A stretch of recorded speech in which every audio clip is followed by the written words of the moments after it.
নমস্কার, আপনারা দেখছেন দ্য আনসোশ্যাল। আর দ্য আনসোশ্যালের পেজ থেকে আমি অমিত।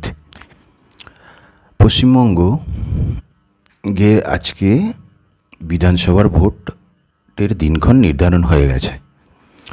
তো সেখানে নির্বাচন কমিশন ঠিক করেছে যে 2 দফায় ভোট হবে, 23 তারিখ মানে 23শে এপ্রিল এবং 29শে এপ্রিল।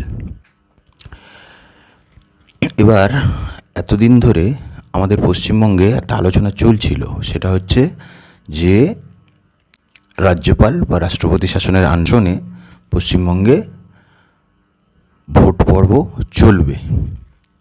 কারণ অনেকেরই ধারণা ছিল যে এসআইআর এর প্রসিডিওরটা অনেকটা লেন্দি করা হবে এবং সেখানে বর্তমান যে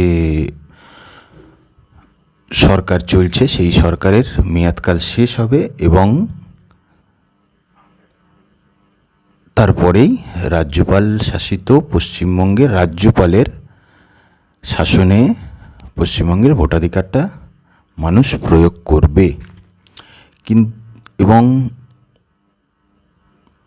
কেন্দ্র সরকারের চিন্তাধারা থেকেও অনেকেরই এই ধারণা এসেছিল, কারণ তারা পশ্চিমবঙ্গের জন্য একজন রাজ্যপাল নিয়োগ করেছিলেন, যে রাজ্যপাল কিন্তু আগে তামিলনাড়ুতে ছিলেন এবং সেখানের তৎকালীন সরকার বা বর্তমান সরকারের সঙ্গে ওনার সম্পর্ক খুব একটা ভালো ছিল না।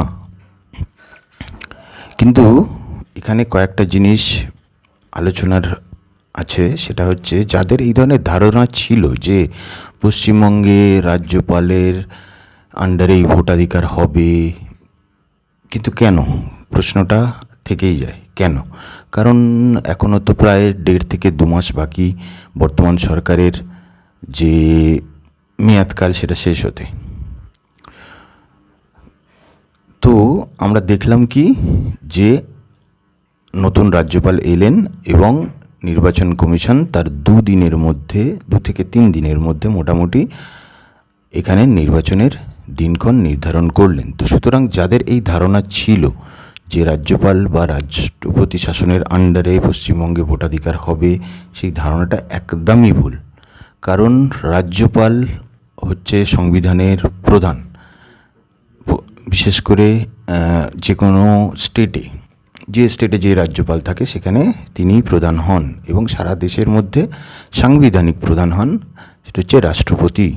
তো রাজ্যপালের কাজ হচ্ছে নির্বাচন পরিচালনা করা, নিজ দায়িত্ব নিয়ে নির্বাচন করানো নয়। সেটা একমাত্র হয় যখন কোনো জরুরিকালীন অবস্থা হয়, কিন্তু পশ্চিমবঙ্গের অবস্থা এতটাও জরুরিকালীন জায়গায় গিয়ে পৌঁছায়নি যে যেখানে গিয়ে আমরা চিন্তা করতে পারি যে রাজ্যপালের আন্ডারেই বা রাজ্যপালের শাসনেই আমরা ভোটাধিকার প্রয়োগ করব। তো সুতরাং এতদিন যারা চিন্তাভাবনা করছিলেন, আশা করি তাদের চিন্তাটা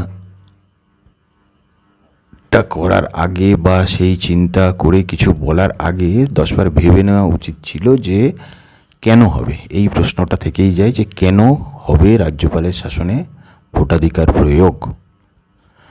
এরপরে আমরা আসবো আরও 2-1টা জিনিস নিয়ে আলোচনা করতে। আপাতত আজকের এইটুকুই।